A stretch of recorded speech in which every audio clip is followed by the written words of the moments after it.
We continue on the topic of the Korban Pesach. As you know, we learned before that if everybody is tahar, right, everybody is pure, then those who are tamei cannot bring their Pesach, meaning they cannot bring their Pesach Rishon, their first Pesach. They have to wait until the Pesach Sheni the next month when they're tar. So what happens if a mistake is made regarding this individual who is tamei? This individual is tamei, who's not supposed to bring his Korban Pesach on Erev Pesach, and lo and behold, they go ahead and they throw the blood, they slaughter the animal, and they throw the blood of this guy. So that's our Mishnah.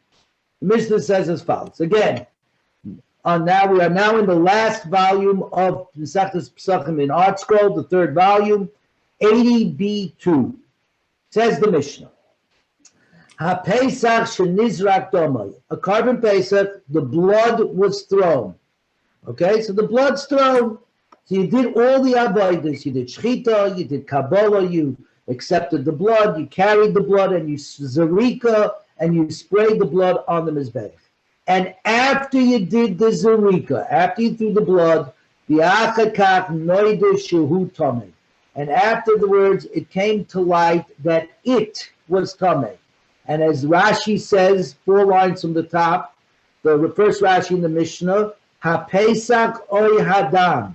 That would mean what either the Pesach itself, or that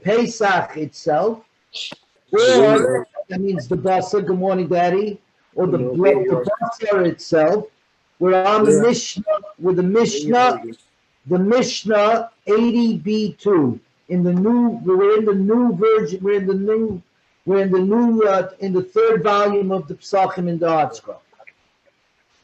So again, Rashi says it's the Pesach oy hadam, either the Pesach, the meat, the basar, or the dam. He finds out is tamei. Tosfos doesn't quite agree with this. Tosfos says it only goes on the blood, but we're going to go with Rashi. So v'achakach noida shehu tamei, and afterwards it became known that it, either the blood or the meat, was tamei. After all the avodas were done, says the Mishnah, hatzitz meratza, the tzitz, the golden plate, de facto, after the fact, says it's okay. And so this individual who's tamei, who really shouldn't have brought, or the individual's not tamei, but the blood that he brought from his korban, or the korban itself was tamei. So the chetza, the thing of this individual was tamei. We're saying har tzitz meratza, the tzitz affects acceptance. From here we see that the tzitz affects acceptance only when the chefza, the item, is tamei, the blood or the meat. It doesn't say anywhere over here if the individual finds out that he's tamei. That's a different story. So again, there's a difference between the gavra, the person, and the chepza, the item, the merchandise. In this case, which is the Korban Pesach itself or its blood. In the case of the merchandise, the tzitz has the power to say de facto it's okay. But he can't eat it. Yes? Say it again, Charlie? But he cannot eat it. Right, but he cannot eat it. He cannot eat it, because we've said this before, thank you. The tzitz, except according to Rabbi Eliezer, outside of the outlier of Rabbi Eliezer, which is the reason why I didn't want to mention it, because you don't know where this Mishnah is going exactly. But everybody else holds the power of the tzitz to be meratzer is to go ahead and that's with regard to bringing the korban. To bringing the korban, if it was brought with tamei, if the Pesach was tamei or its blood was tamei, and you brought it, the tzitz says it got magical power that it allows to say it's good. Not enough to say that I can put it in my mouth. Rabbi Eliezer disagrees with this. He says that tzitz is completely magical. If it says you're allowed to bring it, you're allowed to put it in your mouth. But simple explanation of this Mishnah right now is it affects acceptance in the bringing of the korban. That's where we're at. But nitma haguf, But if the person is tamei, so they brought the carbon Pesach, they did all the avodas, and after the fact they found out that the person was tamei, the owner was tamei, or the kohen was tamei. Either way. So now we're dealing with the gavra, ein hatzitz meratza. The tzitz does not affect acceptance, because the tzitz can only have its magical powers on the cheftza, on the item, not in the person. The person, a person is a gavra rabba in himself, is an individual. The whole world was created for this person. The tzitz doesn't have the power to change the person. Why? Because the Mishnah says, because they said, HaNozir the Oise Pesach, the Nozir and the one who's making the Pesach, Hatzitz Meratz al Tumas Adam. The tzitz affects acceptance when the Tumah is in the dam, in the blood. The Ein Hatzitz Meratz al Tumas Aguf, because the tzitz does not accept it on the Tumas Aguf when the owner's body itself is tamei. Nitma tumas tahaim. However, if the owner gets contaminated, gets metama with tuma of the deep, hatzitz meratza. The tzitz is meratza. What is tuma of the deep? So, without giving away the complete Gemara, tuma of the deep essentially is unknown tuma, or in other words, tuma that you could not have known was there. It's buried tuma. It's buried tummy. The truth is, this halacha, as we're going to see, is an halacha with Moshe min Sinai. There's an halacha that Moses brought down from the mountain. That this is one of them.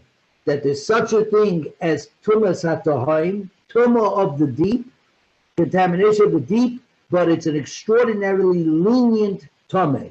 The truth of the matter is, on a logical point of view, it makes perfect sense. Because we have this rule called svek sveka, when I have an uncertainty of an uncertainty. So here I have, I'm uncertain that there is even a tumah here, and even if I want to say there is a tumah, who said that I went on top of this, I went on top of that tumah that would make me tumah? Who would say that I got to this tumah? So in fact, we're going to see later that when we're dealing with the sheretz, one of the creepy crawling things, they're going to say that tumas hatahaim is where you actually reached into the ground, you reached into the crevice, and you actually touched the sheretz because you didn't know it was there.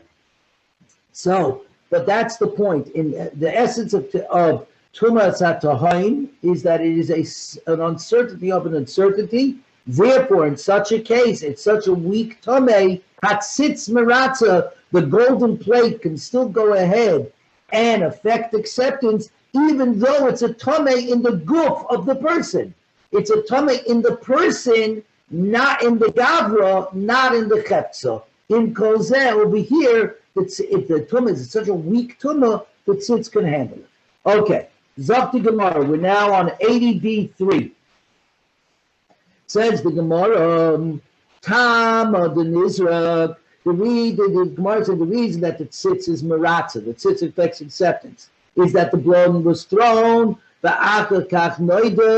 afterwards they found out that it was tamei, that the carbon pesach or its blood was tamei. But if you knew beforehand, before you threw the blood, that the meat was tamei or the blood was tamei, and then you throw the blood, loy meratza, the tzitz does not affect acceptance. It only affects acceptance where there was no knowledge at the time that you threw the blood that there was a tummy floating around. But if that's true, Frank the Gemara, because I'll bring you a brisa that does not say that. It says just the opposite.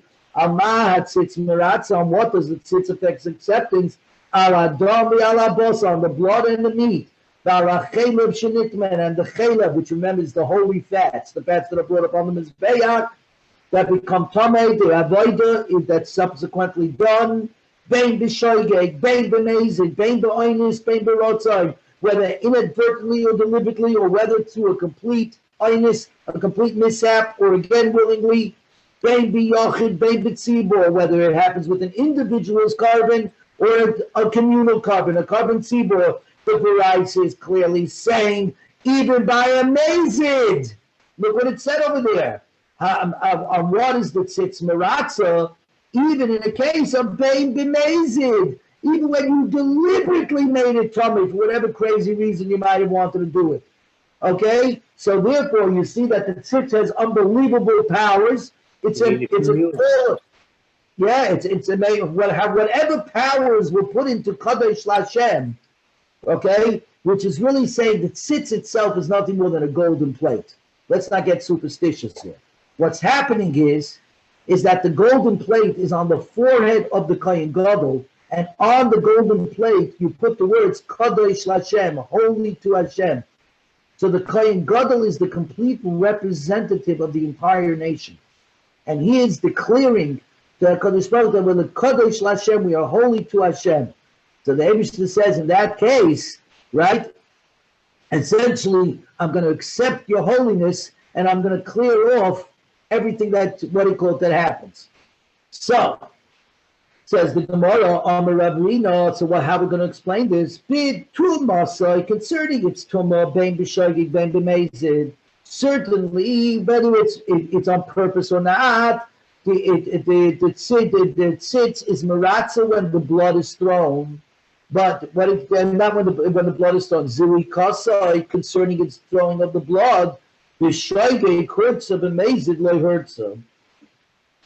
B'shaygeg it works, b'mezid it does not work. When you do it, what do you call it? With regard. In other words, the offering itself, if you made the offering itself tamei even on purpose, if you then go ahead and throw its blood, that's fine. But at the time of Zerika, right, at the time of Zerika is when you're doing it. If the blood, if at the moment that you're doing the Zerika, that's a different ballgame entirely. Says the Gemara, Rav Shila, no way. Zerikasai, ben b'shagi, ben b'mezid hurtza. Because Rav Shila says very simple. What's the whole purpose over here? Without the Zerika, nothing is completed. Zerika is the most important piece of the puzzle.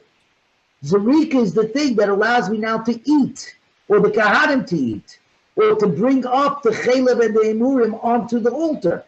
So Zerika is the all-powerful, is the final nail, it is the trigger that gets everything off. So he says, Zerika, that's what the tzitz is meratza. Ben b'shagig ben b'mezid. Tumah, regarding its tumah. B'shagig hurtza, b'mezid lo hurtza. So the Gemara explains, Elohadik Tani bein b'shagig bein b'mezid herhachi kama. This is what it's trying to say. Mitma b'shagig, if it became tamei inadvertently, uzarkoi bein b'shagig bein b'mezid, and then the kohen threw the blood, either by accident or on purpose. So it became tamei inadvertently. Okay, that happened with that everything. But now the kohen, knowing that it's tamei, either forgot or on purpose goes ahead and throws the blood. Says the Gemara, the tzitz has the power to affect acceptance. Says the Gemara, but we learned, dam shenizrak, blood that's thrown, then you find out that the Pesach or the dam is tamei. We said that the tzitz is meratza. Tama, what's the reason? Our Mishnah. The nizrak because first you threw the blood, and only afterwards did it become known that the Pesach was tamei. Which is mashma, but it's mashma. But if it became known that the offering is tamei, nizrak, and only afterwards you throw the blood, it will not affect. It will not affect acceptance.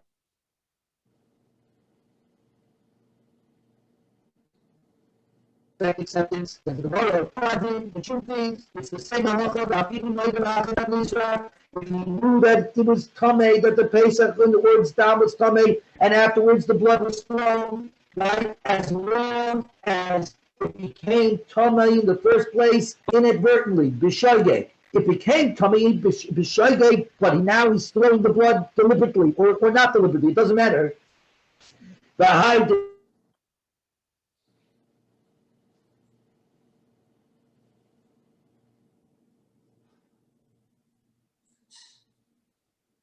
where a thing becomes tamei inadvertently, and we know about it, and then after that you throw it, whether on purpose or not. The tzitz is maratza. If that's the case, why does our Mishnah say the words? He threw it, and after that he was informed that it was tamei, which is mashma. That's the correct order. But if he knows before it's thrown, right, then the tzitz would not be maratza. Well, because the answer is it's simply editing. Once again, it's a way of balancing the language of the Mishnah. Mishum de boira misni sefer. Since the end of the Mishnah had to say mitma haguf ein tzitz maratza.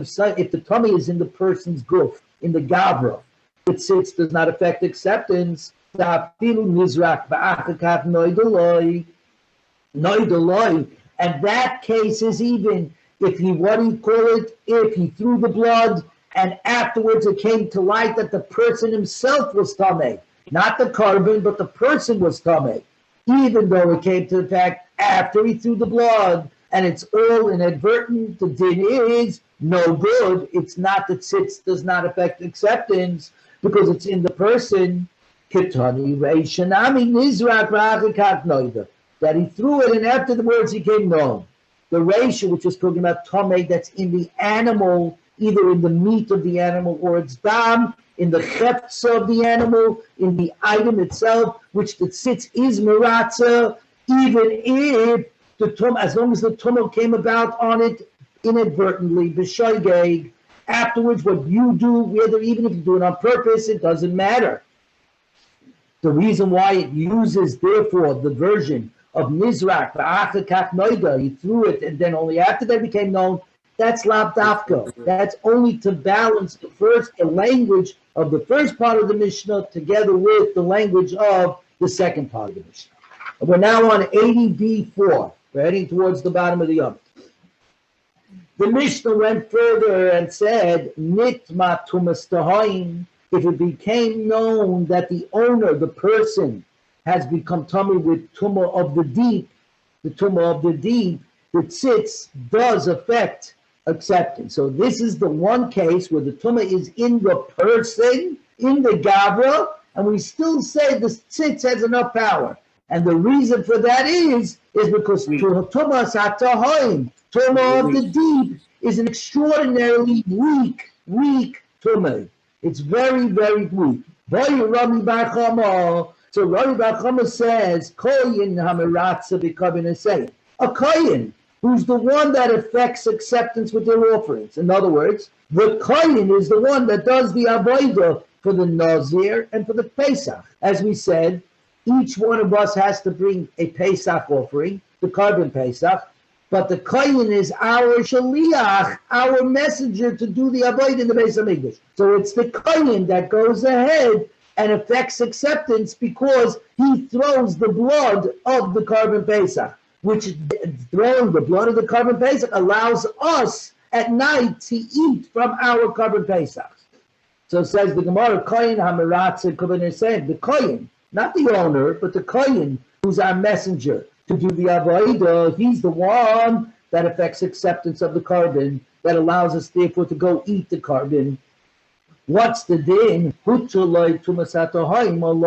we say that on him? He's not the owner. He's only the one that's doing the avodah for us. Do we say if the kohen becomes tumah from the tumas hatohaim, the kohen becomes tumah from the tumas of the deep? Do we say that okay, he's also that we affect acceptance even for what he did or not?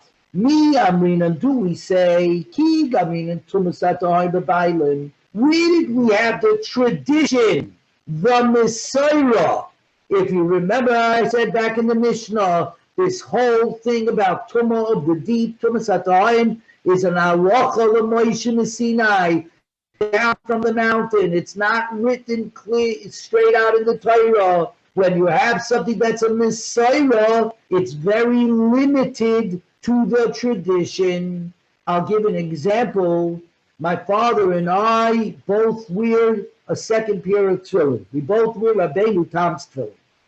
But we wear it because my grandfather wore it and his father before him wore it. However, it is not the minig of our family. It's not the tradition. Our grandfathers told us straight out, this is every man for himself.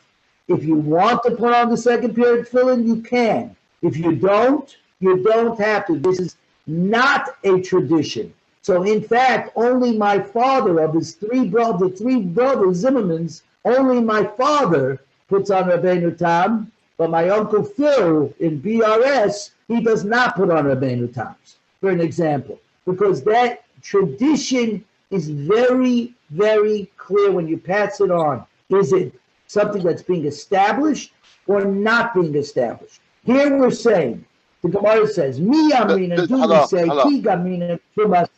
Yeah. Du bist ein zugekommen mit seinen eigenen. Yeah, what do you mean? Go ahead, explain. You took on, in other words, Jerry, explain. a zugekommen is somebody that takes on things themselves later on in life. So usually when a Chabadnik sees each other, they say, are you an Eigen or a zugekommen? Do you become later on a Chabadnik? So you became a zugekommen, as opposed to having it for generations. I'm a zugekommen. That's correct. So I'll give you another example. I took on later in life only to eat Cholav Yisrael. But that's my minhag. I am a big believer that when you take on something that's a chumrah, that's a stringency, like eating Cholav Yisrael in America, I did not pass it on to my wife and kids. I said they could go ahead and they could have Cholav Stam. They can go eat Hershey's. I took it on for me. It's my chumrah. I'm not passing on a chumrah to my family. That's not the way we do it. There's no such thing as a chumrah. Yes. No, there's no chumrah. It's a hidur. No chumrah. It's a hidur. What do you mean?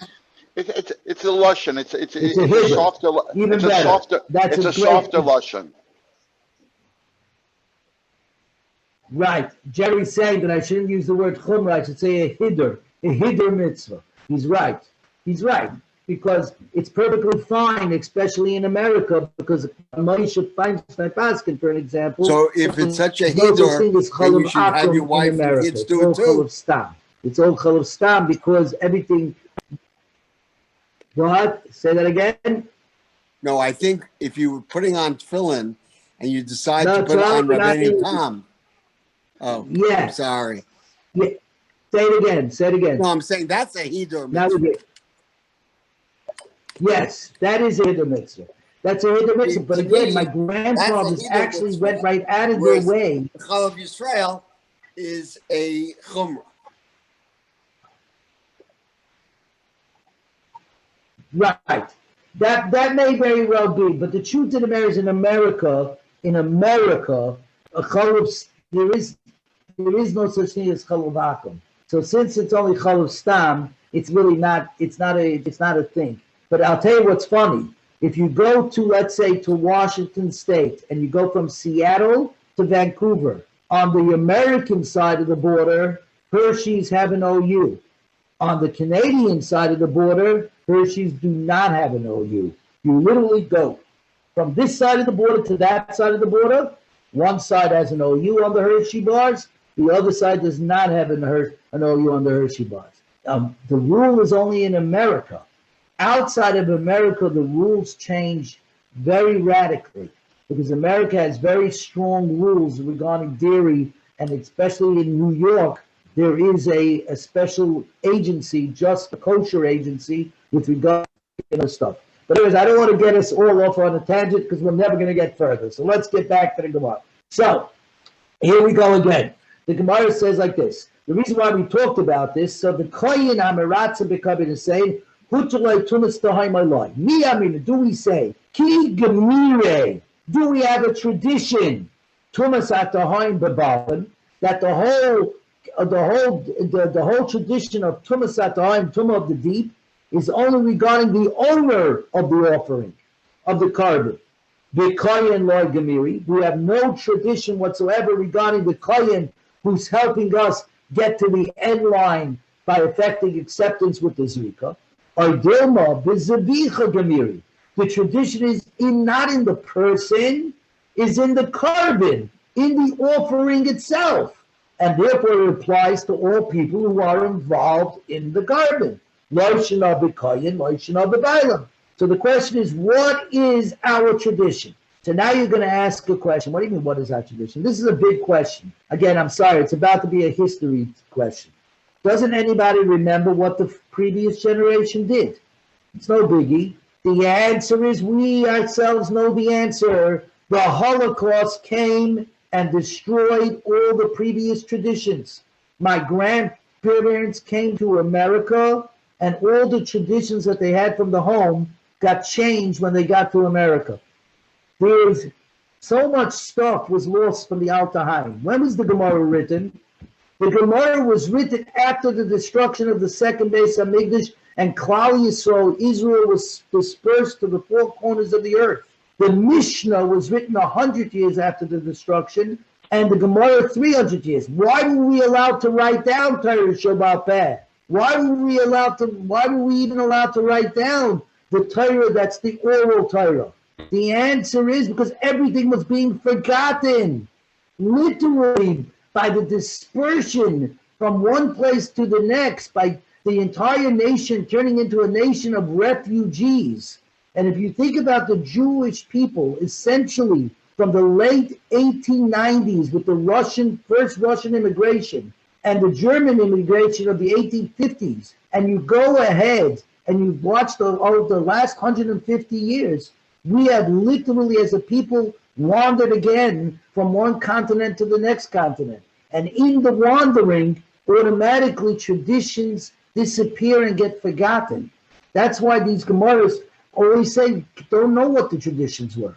And the truth is, we know it because we don't know what the traditions is. How many of us in this room have established our own new traditions, right? In a way. Because that's what we did here in America. We established new traditions as we came along.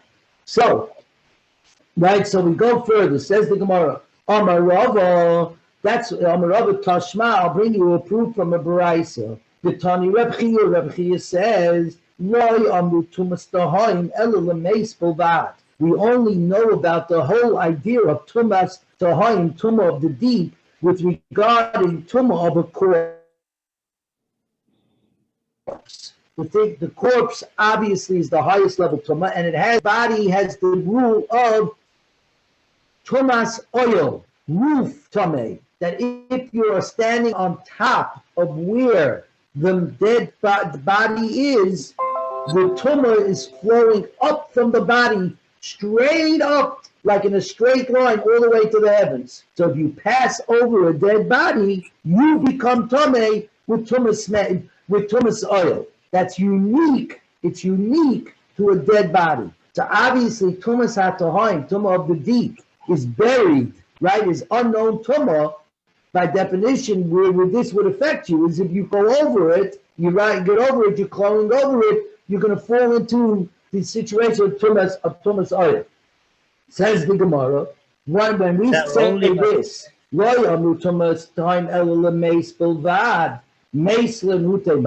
so what is it coming to exclude when I say it's only what? So it's coming to exclude the tumas of the deep of a sheretz. The sheretz is not within the tumas hatahoim.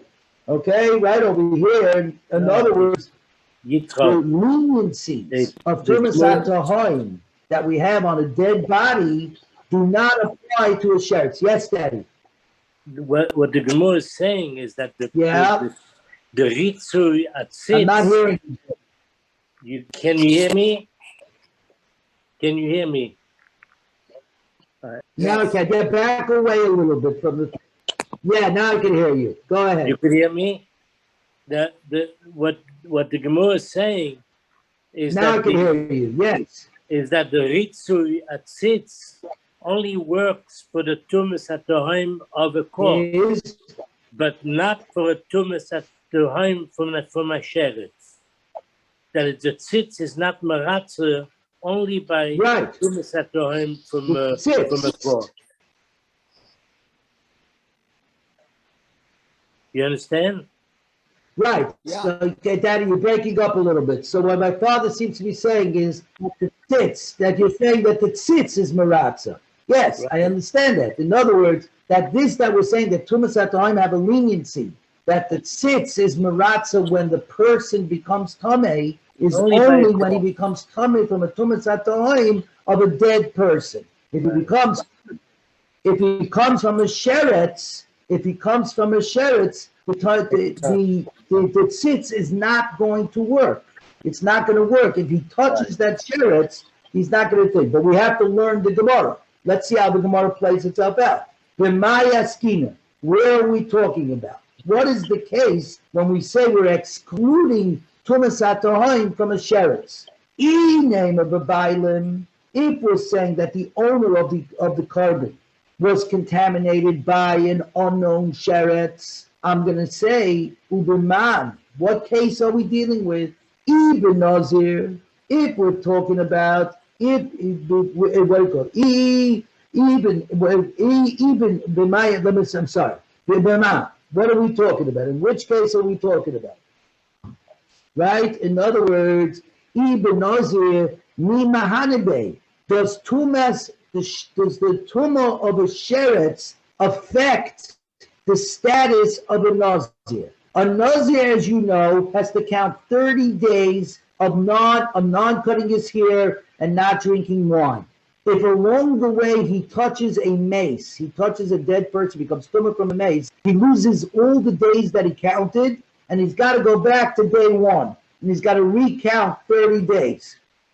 The Gemara here is saying that doesn't happen with Tumas Sheretz, because the pasuk says, Ki yomus meis olav amar Rachmana. The pasuk says, if a person shall die beside him with a quick suddenness, then the Nazir, the first day, shall fall aside, for he has contaminated his Nazirus. So that means even if he's on day 29 and he touches a dead person, guess what? He's got to go back to day one. But you see that it's only Tumas Mace, the corpse Tumah, not Tumah from a sheretz, from a creepy, crawly thing, that causes you to lose the days that you counted.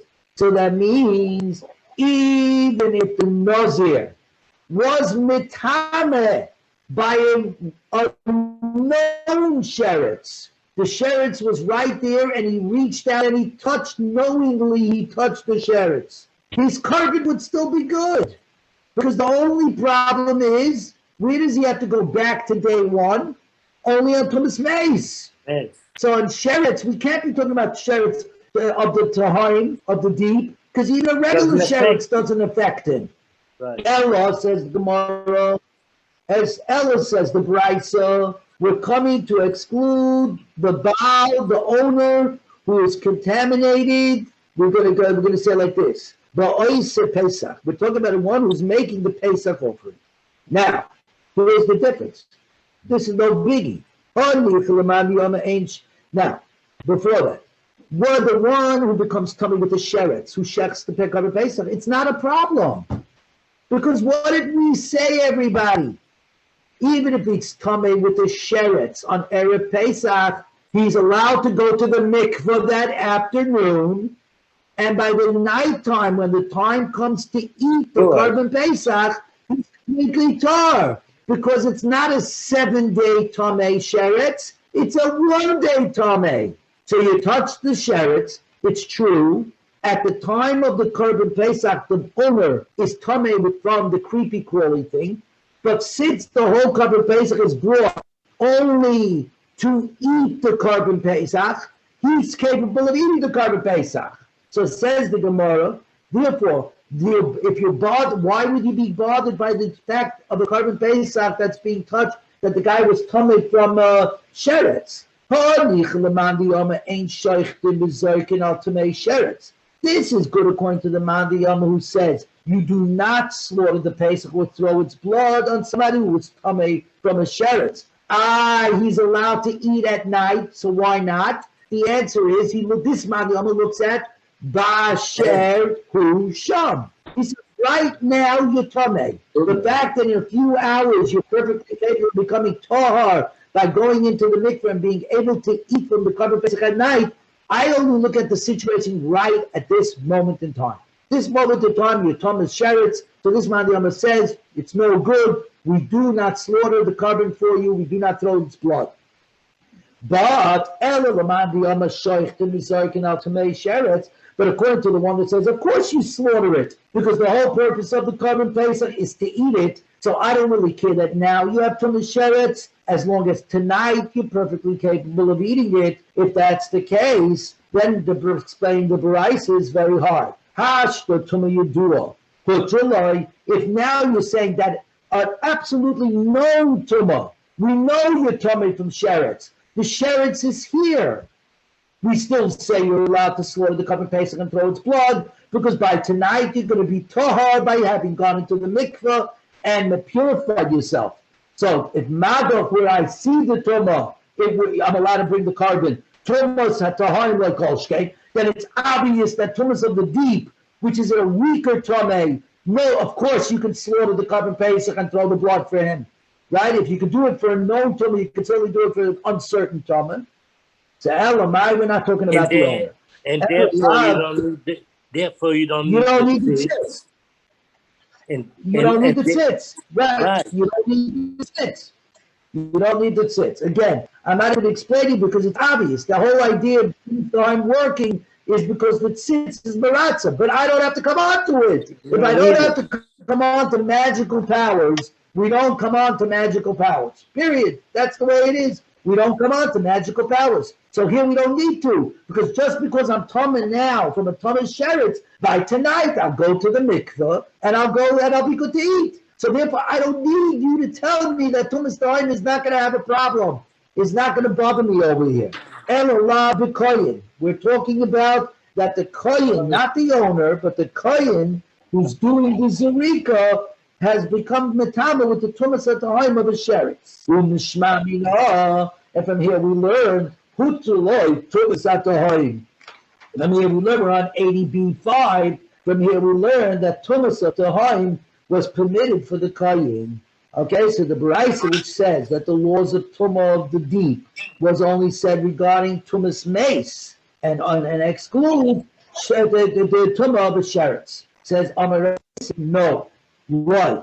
La'ilam b'bailim. We're talking about the owners, Uber Pesach, and we're dealing with the korban Pesach. Ulamiute Tumas HaTaharim deziva. And it's coming merely to exclude the Tumas of Taharim of Ziva. What is Ziva? Ziva is bodily emissions. In a woman, if she sees a bodily emission, okay, she sees a bodily emission one day, she becomes what's known as Shmeres Yoim Keneged Yoim. She has to have one clean day against the one day that she saw the bodily emissions. If she sees it again on the second day, it's the same thing. She's a Shmeres Yoim Keneged Yoim. If she sees it 3 days in a row, she becomes a Ziva Gedolah, and a Ziva Gedolah has to have 7 clean days before she can go to the mikveh. So I'm just going to state a rule over here. Minat Torah, this is very important. Minat Torah, a Ziva, someone who becomes a Ziva Gedolah, she sees an emission 3 days in a row, she needs Zayin Nikian, 7 clean days before she can go to the mikveh. A Nida, the classic case of a menstrual woman, a Nida, she needs to wait 7 days, not clean. She could have 6 days that she sees blood. If on the 7th day she sees blood, then she can go to the mikveh. That's Minat Torah. What we do today, which is 5 plus 7, is because we don't know the difference between blood and ziva. We don't know the difference between a menstrual discharge or a ziva discharge. So today we take on the chumrah, the stringency of the whole situation, and we wait. We got the 12 days, that it takes 5 days on average for the blood to stop, and now we have to wait 7 clean days. But Nida min HaTorah, biblically speaking, didn't require 7 clean days. It only needed 1 clean day on day 7. Ziva requires 7 complete clean days. Okay? But now, in this Gemara over here, we're talking about a Ziva, and the question is Ziva Ketana, which means she only saw 1 emission or 2 emissions, but and which means she has to wait 1 clean day against the 1 day that she was contaminated, as opposed to 3 days in a row that turns her into a Ziva Gedolah, and that requires her to wait 7 clean days. So now, the Gemara says like this. We're talking about Tumas HaTohaim of a Ziva. Here we go. The Tumas HaTohaim, the Ziva, loy meratza. Now, does the tzitz not affect acceptance in the case of Tumah Tohaim of a Ziva? You tell me the tzitz doesn't have enough power to clean her up clean the situation up from the Tumah of the deep of Ziva. But Tanya, we learned, Rabbi Yosi says, Shemeres Yoim Keneged Yoim, a woman who's observing a 1 day Shemeres Yoim Keneged Yoim. She's watching 1 clean day against 1 day of having had a Ziva discharge. Sheshachtu b'zarku, but they slaughtered the Pesach and threw the blood for her. We're now on today's daf, Pei Aleph Amud Aleph. And we say, B'sheni Shilah, on her 2nd day, the day she's absorbing clean. So look at the top Rashi, everybody. The top Rashi on 81A1. B'sheni Shilah Adayin, right now, Sufiku, we've got an uncertainty. Shematira Yom Zeh. This clean day, how do I know she's going to make it through this clean day to the end of the day being completely clean? Right? Shema Tira. So maybe she will see that Yom Zeh. Maybe she will see towards the end of the day another discharge. The Yitzchak in Esmol, and it will combine with yesterday. So now we've got 2 days that she's seen.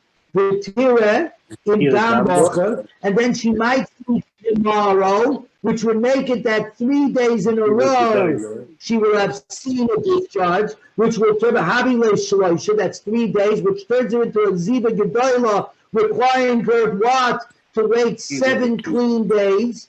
The Havile Ziva Gemura, she's a complete Ziva known as a Ziva Gedolah, the Imra Sirtza, Mitar Le'erev. But if she remains completely clean till the end of the day, so she saw yesterday on Yud Gimel Nisan, she's clean the complete day Yud Daled Nisan, then that night she'll be perfectly capable of eating the Pesach. So right now we're at the time that we bring the Karban Pesach in the afternoon of Yud Daled, we're very uncertain what her status is going to be. I have no idea what her status is ultimately going to be. So look what we did over here. So what are we saying? And look what happens. So on the day before, on the 13th, she saw a discharge. Today, the 14th, so far she's been clean, and they slaughtered the Karban Pesach, and they throw her, the blood of her Karban Pesach. And then what happens? B'sheni Shlon, the 2nd day on Yud Daled, which is her clean day. Shmeres Yom Keneged Yom, the day she's watching against the day that she saw. V'achakach Rosa. And then after they bring the Karban Pesach, after they throw it at 4 o'clock in the afternoon, lo and behold, she has a discharge. She's not allowed to eat the Pesach at night because now she's tameh. Because now she's going to require another clean day against this clean day. So that, which is the next day, the first day of Yom Tov. That's up to Gemara. Even though, listen to this. Even though she can't eat the Karban Pesach because now she became Tumah at 4 o'clock in the afternoon, in Kolzeh Petura Miyasis Pesach Sheni, she's still exempt from having to bring a 2nd Pesach, which means that the first Pesach that I slaughtered for her and through the blood works for her. She's Mekayim the mitzvah of bringing the Karban Pesach. My time, what's the time? Lad Mishum the Miratza Tzitz. It must be because the tzitz, at the time when you brought her carbon, she was clean in the sense that she was observing a clean day against the previous contaminated day. And right at that moment, she was clean. And so the tzitz was miratza. So you see that tumas atahaim of a ziva, the tzitz is miratza. Says the Gemara, Amri loy, no. Mishum b'kasaba Rav Yosi, mikan lahavo hi mitamo. We don't go retroactive. Since at the time of the slaughtering of the Korban Pesach and the thing, she was in the middle of her clean day, and so far she was clean. And we have a rule, mixas hayoim kikuloi. Part of the day is like a whole day. So since at the time of the Korban Pesach, she had already got into the early afternoon clean, we say, oh, she's got a clean day against her non-clean day. She's good to go.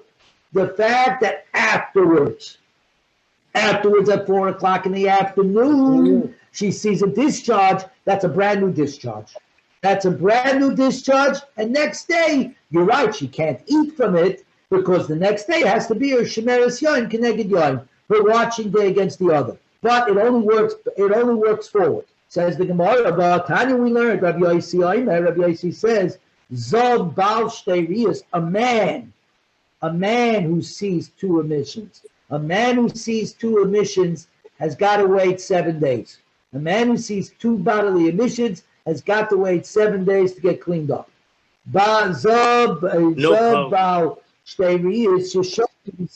And he has to bring a carbon, yeah. But the big thing here, Daddy, is he doesn't bring a carbon. Right. 2 days. Right. The whole difference. Right. My father's saying, so what's the difference between 2 sings and 3 sings by a man? The answer is 2 sings, he has to wait 7 days, doesn't bring a carbon. If he sees 3, he has to wait 7 days, and on day 8, he has to bring a carbon. Right. Thank you, Daddy. Well, Tanya, Rabbi Yosi Oimel, Zav Baal Shtei Riyos. A Zav who saw 2 emissions, so he's got to wait 7 clean days. And they slaughtered for him the Pesach and threw the blood on his 7th day of purification. So now he's good. He doesn't have to bring any kabbanis, so he's not what's called a mechusa kapurim. He's not mechusa, he's not missing his kabbanis, there are no kabbanis. And he's on the last day of the 7 clean days. So at night, on Pesach night, he'll be perfectly capable of eating the Korban Pesach. But what happens after they slaughtered the Korban Pesach and they sprayed the blood? And it's his 7th clean day at 4 o'clock in the afternoon. He experiences another emission, and therefore he's got to go all the way back. He's got to go back. He starts over his 7 clean days. Regarding the women who have a different rule where they see 1 emission, they need 1 clean day against 1 emission, and that's 2 days in a row, and only on they see 3 days do they need to wait 7 clean days. But in this case, Shmeres Yom Keneged Yom. So he saw an emission on Yud Gimel on the 13th of Nisan. On the 14th, she's holding a clean day against the non-clean day. At the time of the Korban Pesach slaughter, she was clean. Right? They slaughtered through the blood on her 2nd day, on her Shmeres Yom Keneged Yom, on watching day, on the 2nd day, her clean day against the non-clean day, and then at 4 o'clock in the afternoon, once again, she saw the discharge.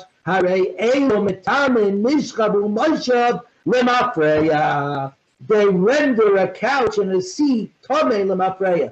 If they should sit on a couch or a seat, the couch or the seat become tamei retroactively to the beginning of the day. So you see what? But nonetheless, they don't have to bring a Pesach Sheni. They're good to go. The tzitz was meratza. So why do you say that the tzitz is meratza in cases of tumah of the deep of ziva? Because you see the gabed tumas moishav mishkav moishav of a couch and a seat. They are metama lemafreya, but the tzitz has this magical power that regarding offerings, whether when the tumah is in the offering, in the chetzah, or with regard to the person by tumas atohaim, in a person when he has tumah of the deep, even in this case in ziva, we say it only works mikan la'abo. It's not a problem because it sits as miratz, because at the moment that you slaughtered it, you weren't tameh. You already mixed this ayam kekulai. You got to your seventh day. Part of a day is like a whole day. Good. So at the time when you slaughtered it, you were perfectly fine because the tzitz makes you perfectly fine. It's up to Gemara. Amri, no. The tzitz works on a biblical level. Ma'ile mafreya. What is this about going backwards, retroactive? That retroactively you contaminate couches and seats. That's only midrabanan. On a biblical level, the zav and the zava are rendered tomei. What do you call it? Only from they rendered tomei only from the point when they see, because the rule is mixes ayam kikulai. A part of a day is like a whole day. So if they were tar till 4 o'clock in the afternoon, they're tar. The new thing that they see is a brand new discharge. It's brand new. It doesn't have anything to do with what happened before. Midrabanan, we say, no, we're going to go. They're the abundance with regard to what's mishkan, the tumah of sitting on a couch in a seat of a zebra. We're going to go ahead and go backwards, mafreya. We're going to go back because we worry about them when it's an actual zebra. If I let him on day 6, he's going to sit on a couch. It tough to short of day 7. But the carbon Pesach, which is biblically commanded, and in fact is the mitzvah say that if you don't bring it, you get chorus. Since it's a mitzvah say that the time demands, the zaman goyim, the time demands you do it today, biblically that's not a problem. So the Rabbanim weren't guys. Says the Gemara,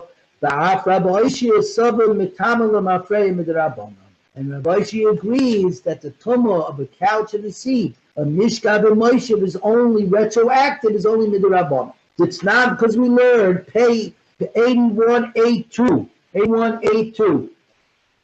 Rabbi Ishi says, Avul Zav Shira B'Shvi. A Zav, a man who sees a discharge on his 7th day, Shaloi Saisa Shalafanav, cancels all the previous 6 days. He requires 7 complete, clean days. If on the 7th day he sees a discharge, back to day 1, you got to go back. Rabbi Yochanan says, no, you never cancel more than 1 day. The day that he saw, he has to repeat, he does not back. But says the Gemara, how do you understand Rabbi Yochanan? If Rabbi Yochanan holds, the Zav who sees a discharge on the 7th day contaminates Mishka b'Moshe of the couch and the seat retroactively to the beginning of that day, then the discharge should cancel everything. If you're going backwards, then it should completely erase all the days that he did because you require 7 clean days and you only ended up with 6.5 clean days. And if you say that's enough to go backwards, that every couch that he sat on in the last 24 hours becomes tummy, that means you're going backwards, which means that you're essentially saying that it becomes back tummy. He's therefore should go all the way back and be tummy, and you have to restart the 7-day count. It says the Gemara, but it goes at the Zav it's only from this point and on, the count of the seat only from this point and on. Then it shouldn't even cancel this day because part of the day is like a day. So if it's only working forward, so then this day, as soon as I got into this day, it's a complete day. By the way, my father and I just dealt with this. Okay, we were sitting Shiva. The last day we sat was Friday. Friday was only day 6, but it was going into Shabbos. We didn't get up 1 minute before Shabbos. We got up at 3 o'clock in the afternoon, 2 hours before Shabbos, because mitzvah yom kikulai. Now, we still were not allowed to learn. We weren't allowed to take out the Gemara and learn Daf Yomi, until Shabbos in the morning, because Shabbos was really the seventh day. But Rabbi Gibber told both of us, when you wake up in the morning, the minute that dawn occurs, 1 minute later, you're allowed to take out your Gemara and start learning. Because Miksa Sayom Kikula is even 1 minute of the day. You get 1 minute of the day, you get the whole day. So here you got it too. Here you got the same thing. You got 1 minute into the seventh day. He was clean for 6 days plus 1 minute of the seventh. He's clean. Now he sees in the afternoon. That's a brand new discharge. Now he's got to deal with a new cycle. But he doesn't revert back to the old cycle. His old cycle is not off the hook. He's off the hook with the old cycle. So what's going on? So it says the Gemara Ela Ema explained Rabbi Eichmann like this. He should not even cancel that 1 day. That's what he means. You're right. You don't cancel that 1 day. He got a minute into the 1 day, into the seventh day clean. We're just working forward. We're going forward. Mikala haba means we go forward, as opposed to Mafreya retroactive. Says the Gemara, V'amalei Rabbi Yosi koi kabasir. And Rabbi Yosi says, Rabbi Yosi koi kabasir. Rabbi Yosi holds like you. Since Rabbi Yosi said that the Pesach of a Zav is offered, it's good, even though later on at 4 o'clock in the afternoon he sees a discharge, which means that Rabbi Yosi says, how could the Pesach be good if he sees a discharge? The answer is because we only move forward. We can't lava, moving forward. Says the Gemara, Rabbi Yosi, I remember Rabbi Yosi says, Mitamim Nishkav Moishav Lamafreya. But the same Rabbi Yosi that says that the Tum only works forward says that the result who at 4 o'clock in the afternoon sees a discharge, he's Mitamim everything, every couch and every seat he sat on in the last 24 hours. Right? Elalab Shmami no Mitamim Lamafreya Midabaran. That this tool of Mafreya retroactivity regarding a couch and a seat is only rabbinical in nature. Shemami, no, that is correct. Says the Gemara, Rabbi Yosi and Rabbi Yosi hashpa the Yomi mikan la'abahu tomei. Now that you said the Zav of Zibu sees a discharge on the final day, that Mishkav and Moishav, the couch and the seat tomei is only mikan la'abahu. Only goes forward biblically, and it only goes backwards rabbinically. So then what does the Brisa mean? So when it says that the laws of Tumas HaTohaim, laws of the deep, are only regarding a corpse, who's it coming to exclude?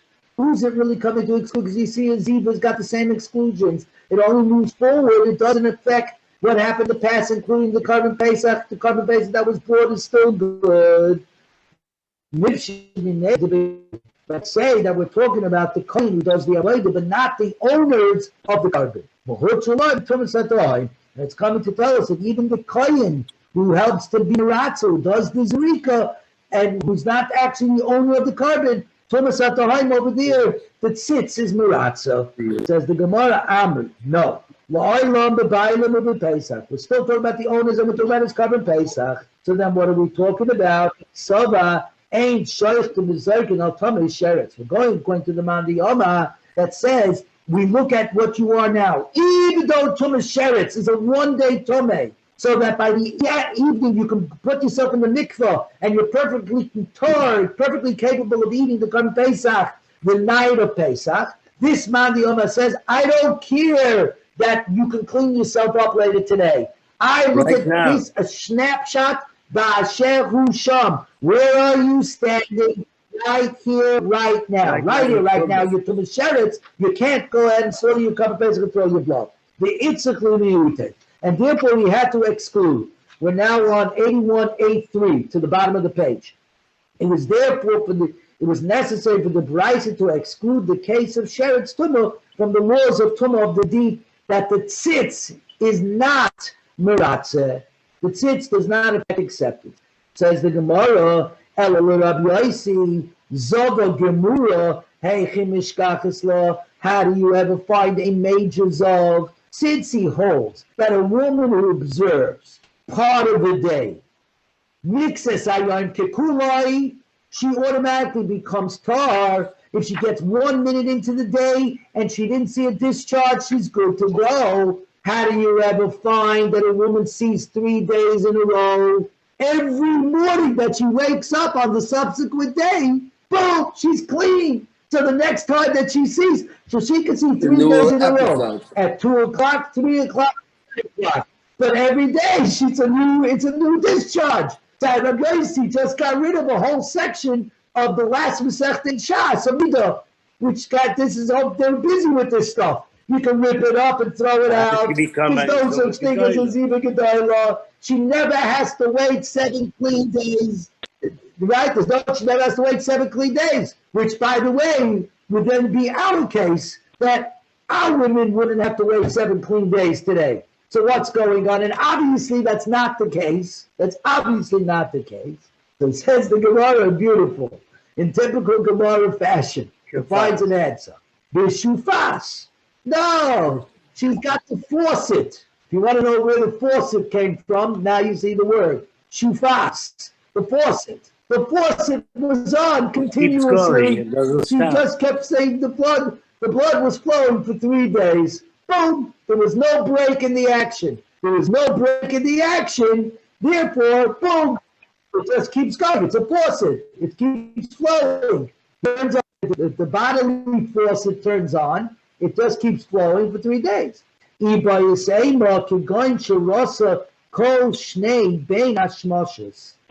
knows we daven mincha, we then learn a little bit, and then we daven ma'ariv. What's going on?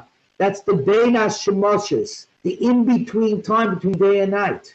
So she theoretically can see 1 bein hashemoshes, which would mean 2 days.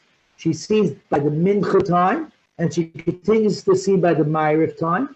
And then the next day, again by the bein hashemoshes, if she sees again by the daytime and the nighttime. So if she sees 2 bein hashemoshes in a row, she ends up with 3 days that she's seeing blood.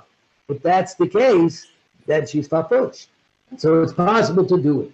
Says the Gemara, Boy Rabbi Yosef, we're just going to go, I just want to get us into Amid Beis, that's all. Okay, Boy Rabbi Yosef, Koyin HaMeratze B'Tamid, concerning the Koyin who affects acceptance for the Tamid is brought every day, right? Remember the Korban Ben Abayim, and Tamid Babayim, Tamid Ben Abayim, right? It opens up the day for the Beis HaMikdash and it finishes the day for the Beis HaMikdash. So now, that's the Kohen who brings it. That Korban Tamid is our Korban. It's the Korban Tzibor of the whole nation. It's bought with the machzis shekel, with the half shekel, which we give, as you know, right before the Megillah, right? We give out the machzis shekel, right? The rabbi brings the coins. You give a couple of bucks, you pick up the coins, you got your machzis shekel. It's bought with our money. So now, the Kohen, of course, is the one that does the avodah and shechs it and sprinkles its blood and affects our acceptance of our carbon tamid. Now, what happens? If the Kohen gets tumah, the tumas dahaim is does the tzitz affect acceptance or not? If you want to say Kohen Amirat becoming Yisayah, the Kohen who affects acceptance of offerings of the Nazir shall Nazir Pesach. Over there we said, we just finished learning that we do the tzitz is Maratza, the tumas of the Taharim, the tumah of the deed. The tzitz affects acceptance. Kohen Amaratza b'tamid mai. What would be the din about the Kohen and the carbon tamid? Do we say ki gamiri? Where do we have the tradition, the Messiah, the tradition? It's only by tumas taharim of the Pesach, only the tumah of Pesach and Nazir. The tamid like gamrina, but we have no tradition regarding the tamid or dilma yolav tamid mi Pesach. Or maybe no, we learn it from Pesach and we infer it to the tamid. Rabba says kal v'chayma. It's in fact a kal v'chayma. Imagine in a place where where no tumah is not permitted, i.e., the carbon Pesach, right? I mean, it is not permitted. It is permitted. Tumah is not permitted. In other words, in an individual carbon, in a carbon yachid, in a carbon yachid of an individual. In other words, the individual is bringing this carbon Pesach. We say if you know it's tamei, if the meat is known to be tamei, or the person is tamei, you can't bring the Pesach Rishon. You have to wait till Pesach Sheni. But like Tumas Atahaim, we just finished saying that Tumas Atahaim, Tumah of the deep, the tzitzis maratza, even on a carbon yachid, on this guy's individual carbon Pesach. Makam shehutulai Tumah Yadua, that in a place where we know that Tumah is permitted, because what is the carbon tamid? The carbon tamid is a carbon, is a what? Is a carbon tzibur, a communal offering. And the din is, if everybody's tamei, nobody is tamei. Tumah is hutra b'tzibur, or Tumah is dukia b'tzibur. But that's a case where there is a known tamei, and all the kahanim are tamei, or the majority of Jews are tamei. What do we say? You could bring the carbon tamid. So for an example, if Mashiach would come today, so tomorrow morning the carbon tamid has to be brought, but we're all tamei. We're all Thomas Mace, every single one of us. You know what the din would be? None of us are tamei. And we would bring the carbon tamid tomorrow. We would bring the carbon tamid tomorrow in Yerushalayim. Malkim Shurutulai Tumah Yedua, in a place where Tumah is permitted. We're now on Amid Bays, 81b1.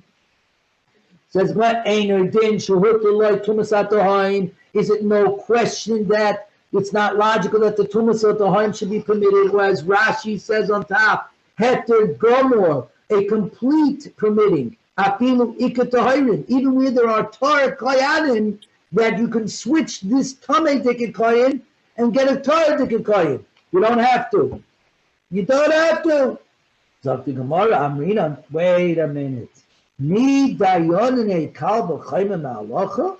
Do we learn out Kal B'Chayma's logical arguments from an halacha l'Moshe Messinai?